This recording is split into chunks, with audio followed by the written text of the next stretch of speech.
Dawnbringer, Book 2, Chapter 6, Light and Darkness.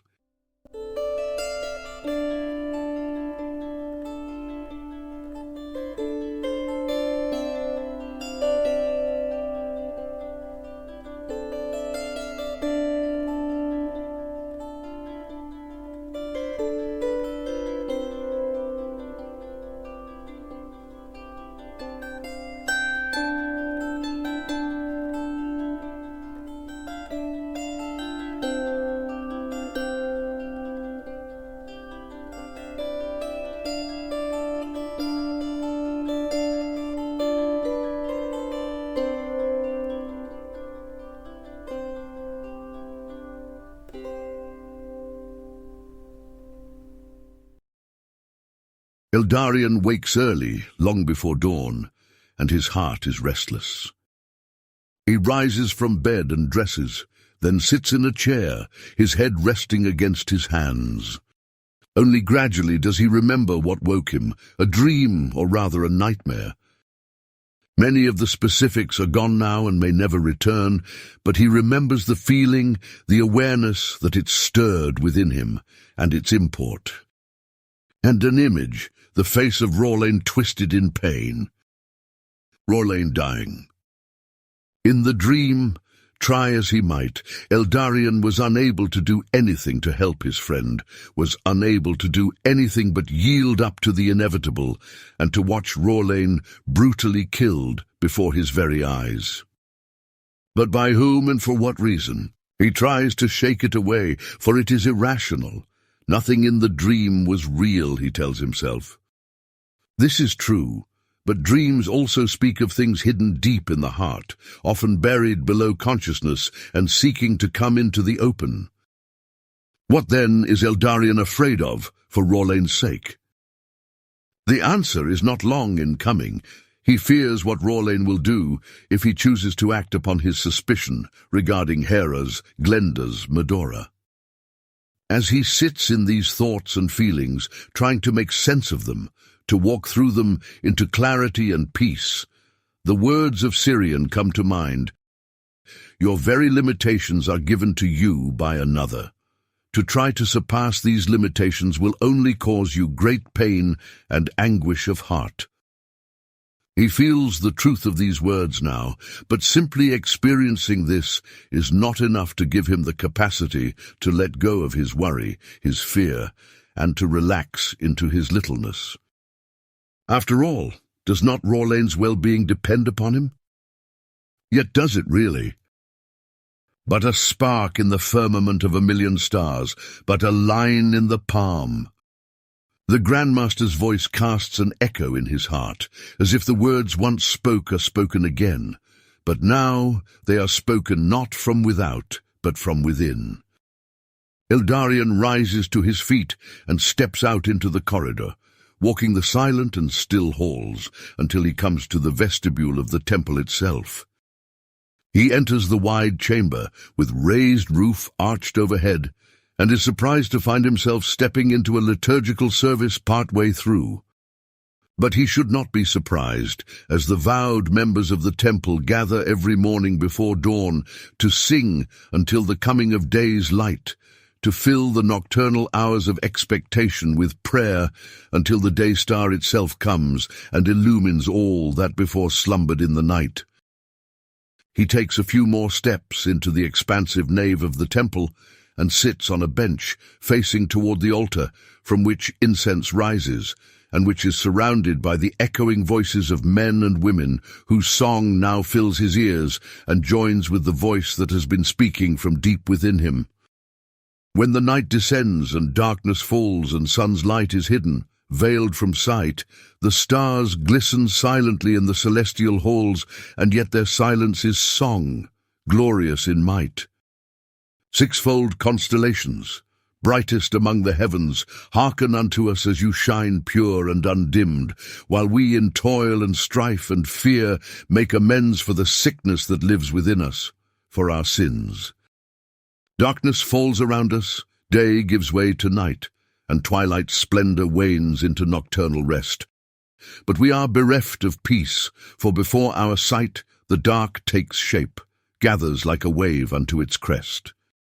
We falter, for dark is not only without but within, and the shadows of unspoken betrayal, of apathy, arise before us in fleshly shape, strong beyond our ken. And yet in our faltering we cry unto you, look and see. Nerethion, the mighty and the strong, hearken, and Hiliana, the sweetest of mothers and source of life. Telmoth, lover of the earth, patron of our land and kin. Melengthar, guardian of birth and passing, of death and life. Mornwin, lover of the greatness hidden in the small. And Toroas, delighted by delight and guardian of play. We beseech you, 6 gods in heaven's light, hear us all, and the 7th, Niraniel, oft unnamed, come this day. For when day descends into night without a sunrise, and the cycle of the sun and moon comes to a cease, we learn that our refuge lies in you alone, in your eyes, and we beseech your benevolence, restore to us your peace. For against such darkness, strength of mind and arm avail little, and we turn beyond the clouds, the dark, to open the windows of the heart and soul to the light that comes from the very origin of time. Under the impress of the singing voices and their flowing current, the memory of Sirian's voice within Eldarion now changes to the voice of his mother. Eldarion, remember to sing always to the tender mother in your heart, and when you can with your voice, and never betray her kindness. In all his years of blindness, a mother she has been, the goddess of light. But so too the other 6, veiled from his eyes by his own ignorance or forgetfulness, have been present. He knows this now, and cannot even begin to doubt it, though before he hardly gave it a thought. For Hiliana has spoken to him, a voice from the deepest silence, and has entrusted to him a light deeper than that visible to the eyes. And now he feels a new world opening up before him, indeed opening up within him, that he had not known before. But he is convinced that it is more vivid, more immense, and if it were possible, more real than the world that he has known until this moment. The words of the song of prayer are not empty and hollow consolations against the encroaching night, nor are they blind aspirations for a distant hope, like begging for stars 1,000,000 leagues away, uncaring and unmoved. Rather, the stars press tight against the earth, like a blanket of glistening gems laid upon one in sleep, securing peace. Moved by this thought, Eldarion leans into the song and prayer of those around him and finds in them strength to yield to the movement that is both most difficult because most vulnerable and also most spontaneous and free. After countless years too lost, too ashamed, too changed to sing, he lets the child that he once was lift his voice again in song to the guardians of the world, stars of tenderness and mercy, harbingers of the light and consolers of those who wait in the night for the rising of the dawn. After the service has concluded, Eldarion passes Sirian in the hall as they together leave the sanctuary, and the latter approaches him. "Is it right of me to say that you appear burdened?" Sirian asks. "Indeed I do, though the song helped." Eldarion replies, "Is it really that easy to see?" "I expect that it is not. I doubt any sees it but I, and perhaps El Marie." "She probably has not had a chance to see anything yet, for what I am troubled about has come only this morning." "To what do you refer?" asks Sirian. "A dream, or rather a nightmare." "How about we take breakfast together in my chamber? I have some time this morning, and you have been heavy on my heart." "I would appreciate that, thank you," says Eldarion. Together they go to Sirian's chambers, settling in a sitting area which serves as an atrium to his bedchamber, and not to his redra, which he occupies only at certain times of the day, and in which he receives more formal visits. Already there is a tray of food on a low table in the center of the room, no more than bread and butter and a small pot of tea. Sirian gestures to a chair. "Please take a seat. There is little to eat, though I hope that you will not mind. I usually eat a light breakfast, and we are also, as a community, cutting back on our consumption and trying to save what we can. For we expect that hunger may prove a great enemy within, threatening our health and even our lives, while the enemy from afar threatens us from outside the walls. I truly hope that it does not come to that. Eldarion comments, taking the seat. Syrian sits opposite him and pours tea for each of them.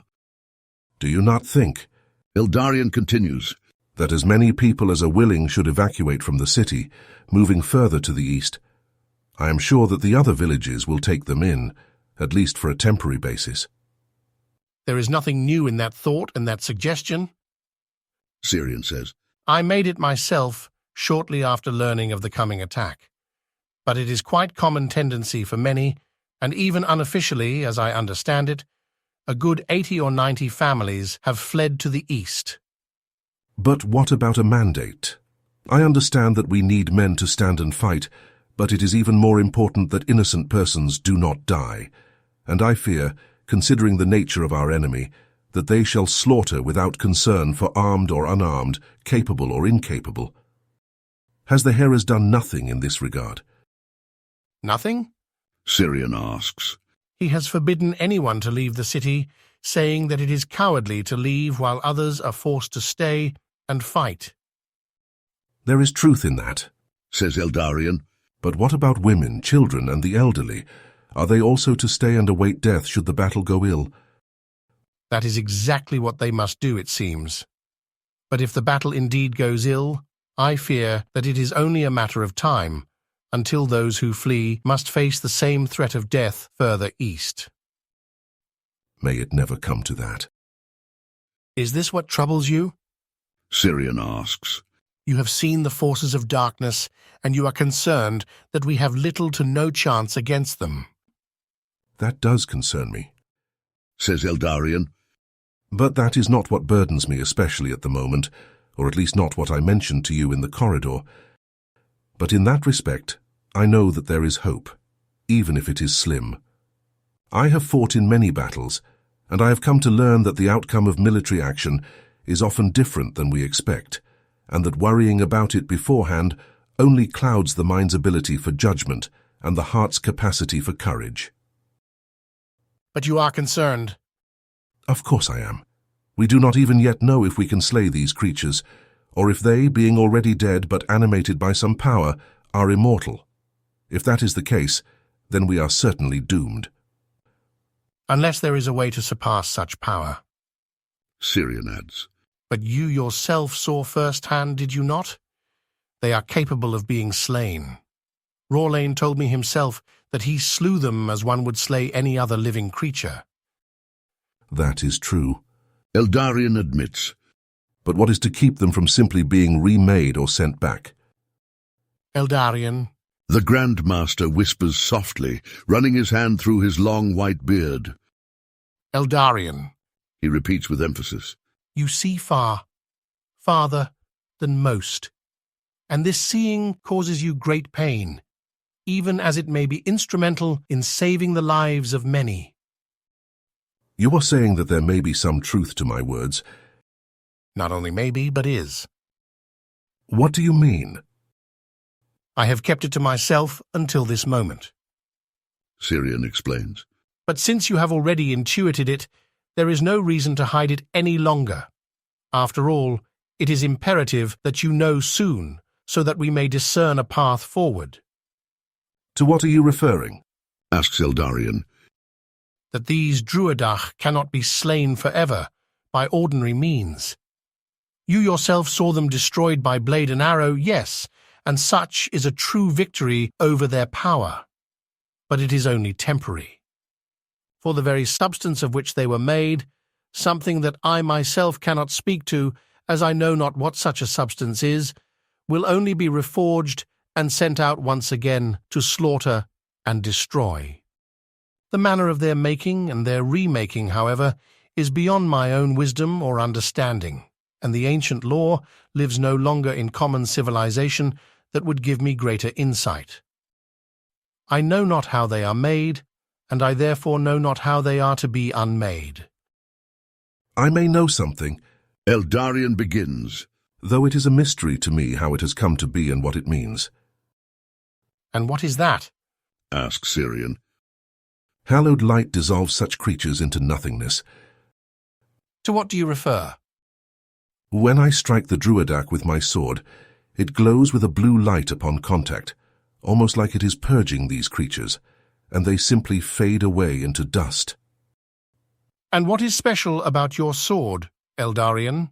For you certainly imply that this happens not with the weapons of other men. No, it does not. He replies. It is not the sword itself that is special, or at least it was not originally so. It is forged of the rare myelion, but that is not the true source of its power. Eldarion then falls silent again, hesitant to speak about his encounter with Hyliana in the darkness of the Aotan's cave. What is it? Syrian asks when he does not continue. When I was in a crevice in the earth, led there by my word to Rorlane's father that I would save his son, I encountered an ancient creature. I believe that it was an Aotan. An Aotan. They take many forms. It had the appearance of a troll, massive, strong, and cruel. I believe that it was feeding upon the wildlife in the area and also turning them to madness. It had taken Rorlane and carried him to its lair, a cave filled with shadows become almost solid in their realness. Rarely does a man survive contact with the Aotan, Syrian says. and even more rarely do two together. I am not to credit for our survival. Eldarion says. For when I was in this place, a voice spoke unto me. He falls silent again, even though he knows that of all persons, Syrian is the best and wisest person with whom to share this mystery.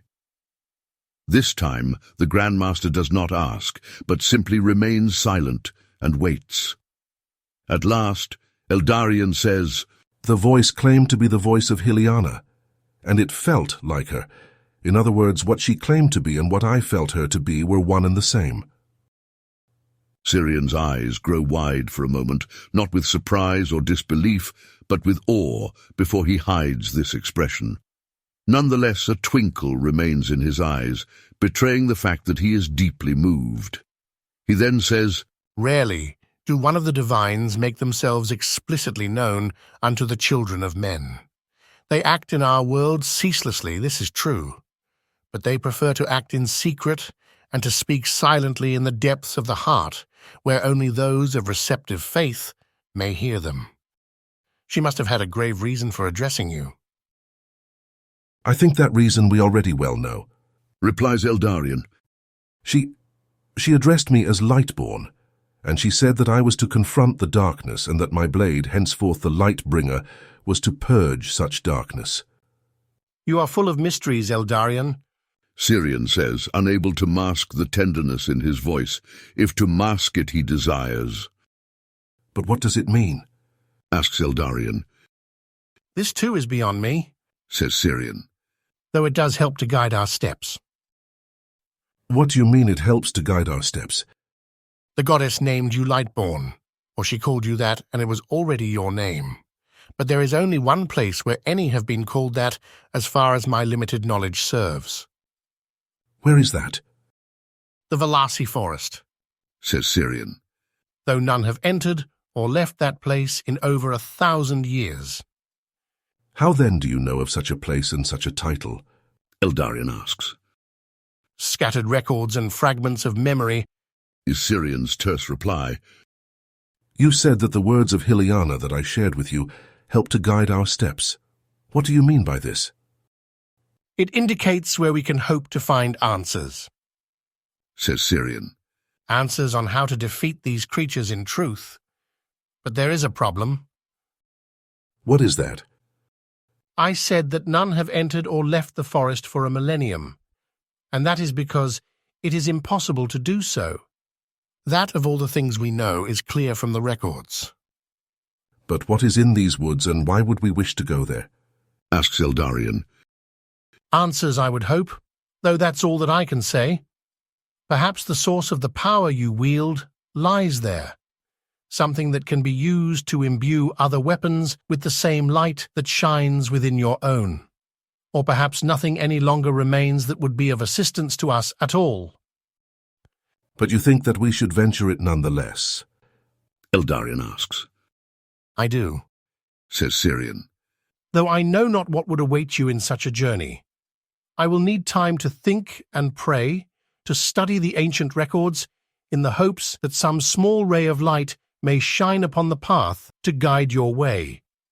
And of course I do not wish for you to walk such a path, mysterious and perilous, alone. I shall certainly send Elmarie with you, and perhaps Rawlane too will accompany you. Elmarie? Yes, Says Syrian. she is in the city only through necessity, for during these years that I have known her, not until now have I received clarity from the goddess Niraniel concerning the path that she is to walk. But since you arrived, and your paths interlaced, it has become more and more apparent to me that where you go, she too must go. Her path lies with you, and you too may find that your path lies with her. Eldarion nods silently to these words, and Syrian laughs softly. Of course you feel it, so my words come as no surprise. I do feel it. Eldarion says, But What is it? I fear that Rawlane will be torn. He is deeply concerned for the city and affairs within it, and there has been an estrangement between us. He may wish to remain and aid in the war in a more tangible way. Nothing can be more tangible than the path you walk, Syrian says. even if it feels like you have nothing to grasp but hope and desire. I fear asking him to come. Eldarion says, For I believe that his heart lies here, or wherever armed resistance may take him. But I saved his life, or rather Hyliana saved his life through me, and he has bound himself to me to follow wherever I shall go and to protect me in all things. If I tell him I depart, he will be torn, and I do not wish to put him through such a thing. But what shall he think if you depart without his knowledge? asks Syrian. He would be hurt, and yet... Eldarion sighs, rubbing his forehead absent-mindedly as he thinks. I myself do not intend to depart until after we have done what we can to defend the city against the force that comes upon us. After all, if it is my blade alone that can stop these creatures, my absence may mean more ill than we can now imagine. You are right in that, but only to a degree. Says Syrian. I think that, in these circumstances and for the immediate future, normal weapons shall be enough. But it is in the long term that you must think. The old man falls silent, as if being led by a train of thought.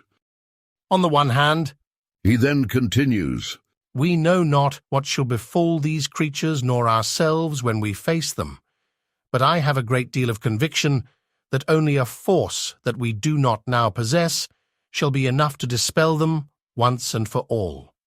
So a part of me wants you to stay and fight, to help protect our people, and also to witness what shall unfold when men and beast clash in war.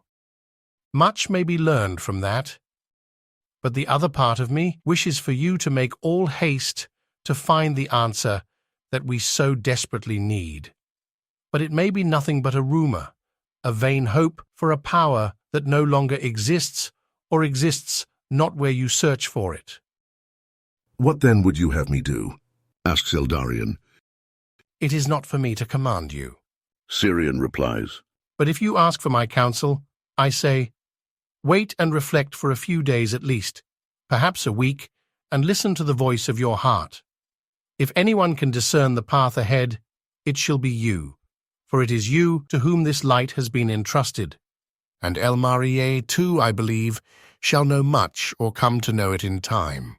For what is in you is also in her. And we may trust in the forces in whose hands are the fates of all, that they shall make it clear unto you whether you are to stay or depart. Then that is what I shall do. agrees Eldarion. For your words appear to me wise, and they invite me to wisdom. He pauses and draws in a deep breath, deliberating whether to speak or remain silent about his dream and the matters that it symbolized, which weigh upon his heart. After a moment he says, "But there is something else about which I desire to speak. It also brings further difficulty into my discernment of all that we have discussed." It is what you referred to when we stood in the corridor. "Yes," says Eldarion. "and it concerns Rawlane, but not him alone." I sense that you fear for him. Is this correct? Syrian asks. "I do, but I am not able to say even unto myself why this is so." Do you not care for him? "I do." Then that could be reason enough. "Perhaps that is all that it is. Says Eldarion. But I cannot help feeling that maybe there is more. I had a dream last night which has deeply disturbed me. I understand that often dreams are no more than the work of our own minds while we sleep, seeking clarity regarding things that we encounter and feel when we are awake. To interpret dreams as prophecy can be a work of folly. That is true. Says Syrian. Many I have spoken to imagine that the goddess speaks to them and directs them in their dreams, and yet only in 1 or 2 cases has this ever been true, and even then, not according to the interpretation that the person gives to such a communication. So let me say it just as it is then. Continues Eldarion. I dreamed of Rawlane's death, a vicious and bloody death. It happened before my very eyes, and I was unable to do anything to stop it. Do you have cause to fear for him? Asks Syrian. Is there anything specific that causes you concern for his safety, beyond the fact that we stand on the brink of battle and of war? It may just be that. However, he has also become greatly preoccupied with the affairs of the Heras, and he thinks that the man is not as he seems. I fear that he shall be led by his suppositions to rash action which may bring harm to himself, if not also to others. What does Rawlane suppose to be the case? He thinks it likely that Glenda's commanded the fire in the ghetto, Eldarion says, and used it as an excuse to blame the Imperial Councillor and bring about his death. Does he have proof of this accusation? Only secondary indirect proofs, though calling them proofs is already giving them too much credence, I fear. And you do not trust Rawlane's intuition? Asks Syrian. I do, at least to a degree. Says Eldarion. But there is intuition, and then there is interpretation. It is not unlike what you said about those who interpret their dreams in a manner irreverent to the true nature of the goddess and her communications. I think that Rawlane senses something amiss in the Heras and, out of concern, seeks some way to set things to rights. Indeed. Syrian sighs thoughtfully. And there is something amiss with Glenda's Medora. There has been for many years.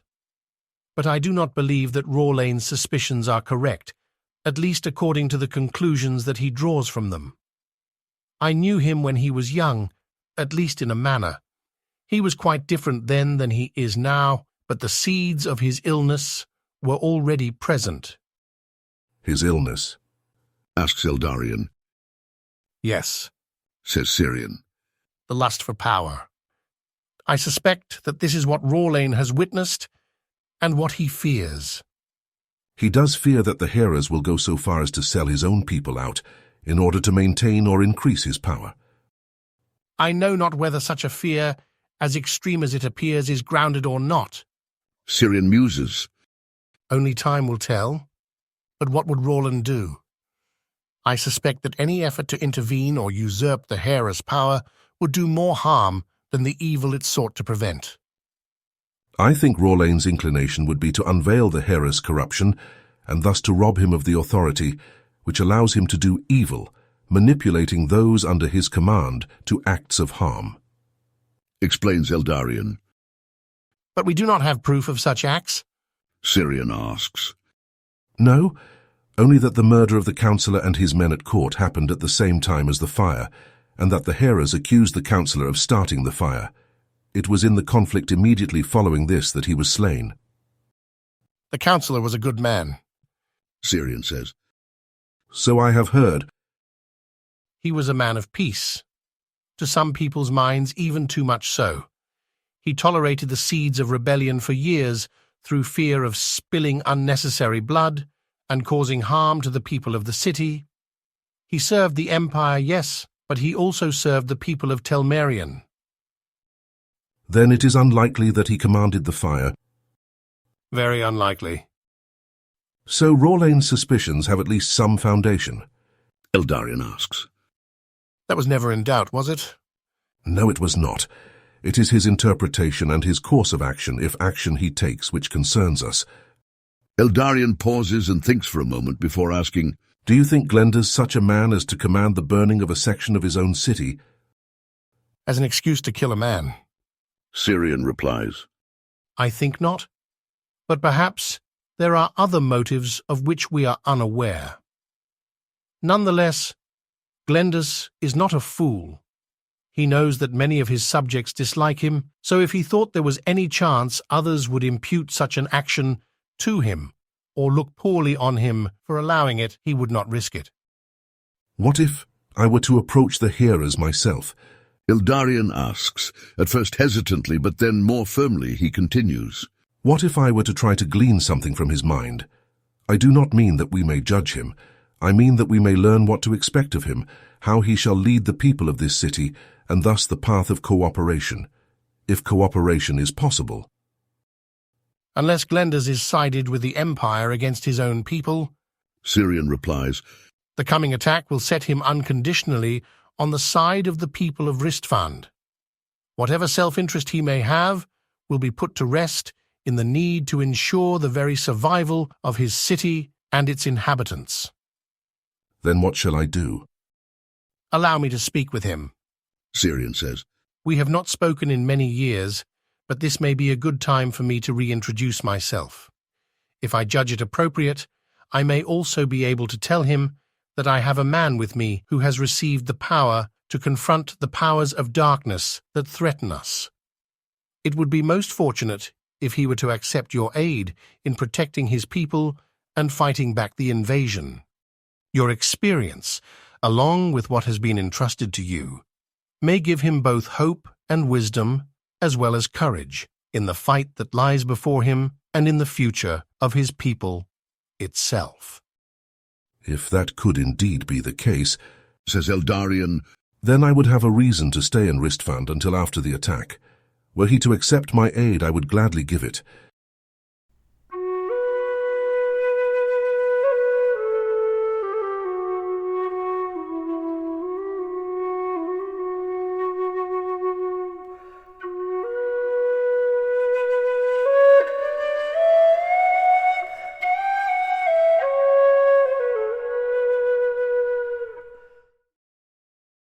That evening Syrian comes to Eldarion in his room and says to him, I spoke with Glendus, and he seems favourably disposed toward our cause.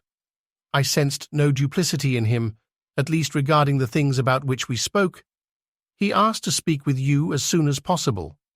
In fact, and with this he sighs, while I was present, a messenger came in and brought news that an army has been spotted marching in this direction and should now be but a couple days away. Do you know any more? Eldarion asks. What of the size of this army? 5,000 or more, perhaps even twice that. Syrian replies. Though the messenger said that he saw no beasts but only men. We know not what form these creatures take when they travel. Says Eldarion.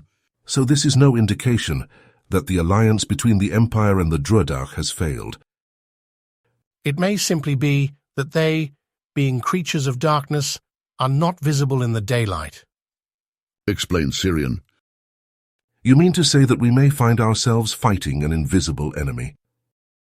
No, I don't mean that. Rather, it is possible that they only take form in the darkness and are but shadows in the light of day. That is a terrifying prospect. Eldarion sighs. What leads you to this conclusion? Records of ancient times. The Eoten take many forms, as I said, but a trait that is often recalled of them is that when exposed to the light of day, they become insubstantial. Says Syrian. as if struggling for an appropriate word to express this reality. He continues, They are not thereby defeated. It is rather as if they retreat into their realm, into the realm of shadow, until such darkness has again engulfed the world at night, and they can extend their presence freely. That would explain why they dwell in the caves of the earth, but I wish we knew for certain that this is the case. Eldarion runs a hand through his hair in thought, and then says conclusively, I will go to the Heras early tomorrow morning. I shall pray for the good outcome of your conversation, and whatever deliberation you may share with Glendus. The Grandmaster says. Thank you, Syrian. Without your wisdom and knowledge, we would be much poorer in this fight. I, for one, am immensely grateful to have it, and your very presence brings me courage and hope. After this, Eldarion retires to his room for the evening. And though it is not yet dark outside, he lays down on his bed above the covers and closes his eyes. After a while, as his heart sinks into silence, images begin to pass before his interior vision, the eyes of his heart beginning as memories of the past and then gradually changing into expectations of the future. But at some point the images shift beyond memory and imagination. They become more real, more vivid and alive, as if they are now neither of the past nor of the future, but of the present, or of some timeless state that holds past, present, and future all together. He sees Elmarier's face directly before him, more tangible and more keenly impressed upon his heart's vision than in the sight of his waking eyes. And as he looks upon her, the expression written into the lines of her face, at first peaceful, as if she is looking at him with kind regard, is altered, turning to anguished concern. Elmarier, what is it?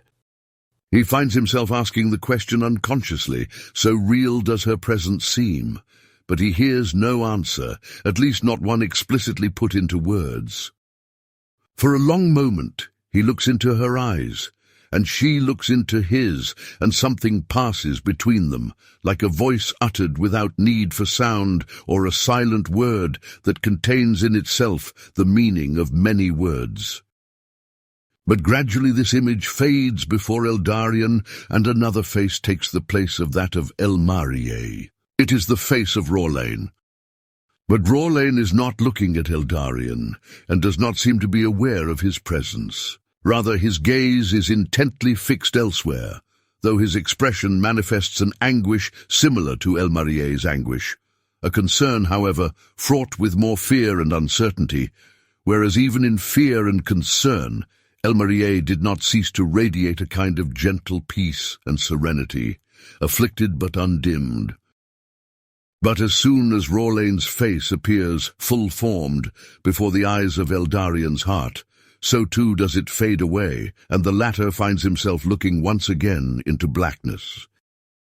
He opens his eyes and sits up in the bed, still fully dressed and still fully awake. The room is dark now, as the last light of day has fled from the sky, and no candle or fire is lit. Eldarion swings his legs off the side of the bed and places them on the floor. These images and feelings, He thinks to himself, they must be another part of this bearing. He then rises and, pulling a cloak about his shoulders, steps into the corridor, which is now silent and still, as all have retired to their rooms to sleep, study, pray, or relax. The hooting of an owl echoes gently through the stone hallway, as if sneaking in through an open window looking out into the courtyard and being amplified against the vaulted ceiling. To the courtyard Eldarion now goes, closing the heavy wooden door quietly behind him, and taking a few steps forward, beyond the eaves, and raising his eyes to the sky, which is speckled now with countless stars, and shines with the cold white light of a rising crescent moon. A soft breeze breathes through the courtyard, whistling off the roof and sighing in the boughs of the trees. It ruffles his hair, and he brushes it away from his eyes, and then he pulls the cloak tighter around him, against the chill air of Telmeric night. For a moment he does nothing but stand, drinking in the beauty of sight, sound and feeling, the voice of the owl now clear and loud to his right, mingled with the intermittent moaning of a dove a little further off, and beyond that, the slow chirping of crickets. In the silence, Eldarion notices innumerable sounds that go unnoticed in the daily affairs and noises of life. The trees speak in response to the breeze, their branches groaning mildly as they wave in the air, and their leaves tinkling like 1,000 little bells or droplets of water. But the silence itself also seems to speak. The unmoving stones of the temple edifice, large, quiet and yet sheltering, the earth underneath his feet, firm and nourishing, and the sky itself, pouring forth starlight from an immeasurable distance. There is a music in it, a single music manifest in a multitude of ways, and yet only one. Suddenly the silence is filled with an unexpected voice. So you came? Eldarion turns slightly and sees a figure emerging from the shade of a tree, in which beforehand she had been invisible. I didn't know that you would be here, though I felt you only a moment ago and almost saw you. I saw you too, if that's what it can be called. Elmarié says, coming to within a few steps from Eldarion. You didn't hear my words, but you must have felt my intention. Is it possible for us to truly communicate at a distance with only the mind? He asks. More like the heart, I think. She replies. Though I think that they are one. Rather, the mind is part of the heart, just as everything else is. It all starts there and ends there, like the center of a basket, from which all threads are woven, or the place from which ripples come, and to which they return when a stone is cast into water. I understand that. Eldarion says softly. More than I ever have before. But what did you try to tell me? I could see that you were troubled. Concerned is perhaps a better word. Concerned and troubled, both. Answers Elmarié, and her voice is heavy. It is nothing specific, or at least nothing beyond what we all await in but a few days' time. And maybe that's cause enough for all that I feel. It may indeed be enough, but what did you say? It wasn't really in words. I rather just reached out to you, as if I felt alone in the pain I bore and... Her voice falters. What is it? She finds her voice again and continues. I wanted you to bear me, in bearing it. The pain of our time is too much for one heart to bear alone. Eldarion says. Indeed, I think the pain of a single human heart is too much to bear. It is beyond us, beyond anyone. But we are never alone, in the pain or in the bearing. Whispers Elmarié. I see that in you. Replies Eldarion. I have never before seen someone who appears so visibly held, even to the waking eyes. But I understand why. I understand how you can hold, how you can bear, because you so keenly know yourself to be held. She has been so close to me from the beginning. Says Elmarié. I have always been so alone, and yet never alone. But not until now have I known another living soul who can hold me also, in some way, as she always has. It is like meeting a fragment of her alive in you, or rather, like seeing a ray of her light filter through your heart, intensified and magnified before my gaze, precisely by passing through you. She pauses and then adds, I hope that makes at least a little sense. Yes, is his simple reply. but tell me, He continues. more of what you feel. Something is troubling you, and it concerns not only the news of the impending attack. It arises from a different place, does it not? Different, but the same. She answers. I just feel a sense of dread. I don't know a better word for it, though that one seems just as inadequate as it is helpful. It is like I feel that something terrible is coming, something even worse than any of us can at this time expect. And I feel powerless to do anything to prevent it, or even mitigate it. Is that why you reached out to me? Eldarion asks and then smiles softly, adding, It is going to take some time to become accustomed to this kind of language, this way of relating. For both of us. She agrees. But the answer is no. If by that you mean I wanted to see if there was something that you could do, or even advice you could give me.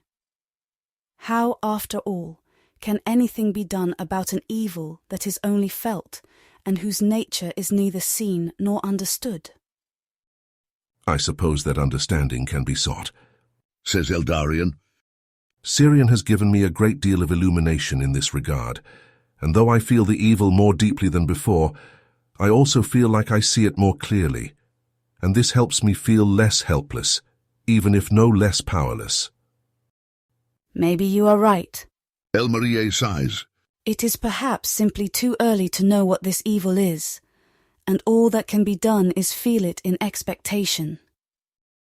But the feeling can become communication, reaching out to the light, as is happening in our conversation right now. Again, I think you are right. With these words, Elmarie turns away, and the little of her face that was before visible in the light of moon and stars is hidden in the darkness. But he still hears her voice as she continues speaking, this time in tones soft and strained. It just feels like, suffocating. Like I can't breathe no matter how hard I try. It comes from all angles, whichever way I turn, like a thick fog surrounding me and seeking to pierce even to the deep places within me. I felt that in the presence of the Druidarch, says Eldarion. I think that they carry this suffocating fear and oppression with them wherever they go. Better said, it emanates from within them. It is their strongest weapon. But the expectation of great evil, asks Elmarie, turning back to him now, her voice eager and imploring. Is that too but a result of their proximity or their influence? Eldarion answers, I know not. I think I reached out to you, Eldarion, she says, in the hopes that you could give me some air or some space to breathe in my suffocation. I wish that I could. Even if not in the way I expected, I think that is precisely what you did. You cannot take from me the experience that is mine to bear, for it is given to me for a reason. The feeling of it is a gift and not a curse. Thus you cannot remove the pain, but you can join me in it or take it, and me as well, into yourself.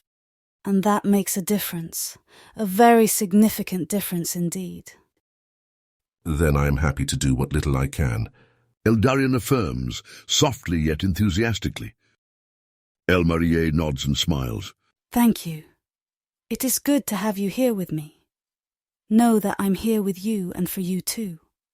And I hope that I shall always be. As do I, replies Eldarion. And please support me too in the coming days. As a great deal lies before me beginning on the morrow, I go in the morning to speak with Glenders and to offer my assistance, and then, who of us knows what shall befall us in the days hence?